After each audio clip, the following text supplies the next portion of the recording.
మేము యాదాద్రి జిల్లా గుండాల మండలం నుంచి వచ్చానండి. నా పేరు చంద్రకళ, మా వారు కృష్ణయ్య. అయితే ఈ ఆశ్రమం గురించి నేను మా పిల్లలతో కూడా చెప్తూ ఉండేదాన్ని. అయితే ఇక్కడికి రావడం అయితే ఇది మొదటిసారి. మా చిన్నబ్బాయి వంశీకృష్ణ మానసల కొడుకు అర్జున్ పుట్టినరోజు సందర్భంగా మా అబ్బాయి నన్ను కూడా తీసుకొని ఇక్కడికి రావడం జరిగింది. అసలు ఇక్కడ చూసిన తర్వాత నా కళ్ళల్లో నీళ్లు తిరిగిన ఏడ్చేసిన మా వాడిని పట్టుకుని నాకు అంత బాధ అనిపించింది. ఇక్కడ వాళ్ళని చూస్తుంటే ఇది మామూలు ఆశ్రమం కాదండి. అసలు అంత గొప్ప ఆలోచన, అంత గొప్ప కార్యక్రమం చేస్తున్న ఈ నిర్వాహకులకు అసలు కాళ్ళకు దండం పెట్టొచ్చండి. దాదాపు 350 మంది మగవాళ్ళు పురుషులు ఉన్నారు, 250 మందికి పైగా స్త్రీలు ఉన్నారు.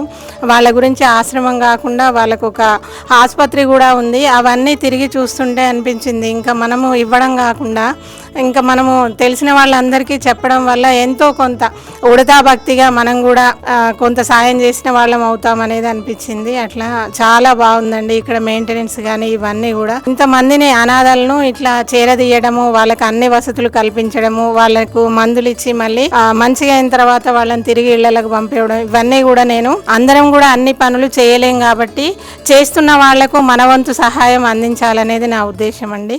మానవత్వంతో సాయం అందించిన మీకు కృతజ్ఞతలు తెలుపుతూ మీరు మీ కుటుంబం ఎల్లవేళలా బాగుండాలని శ్రీ పుణ్యలింగేశ్వర స్వామిని సేవాశ్రమం వేడుకుంటుంది.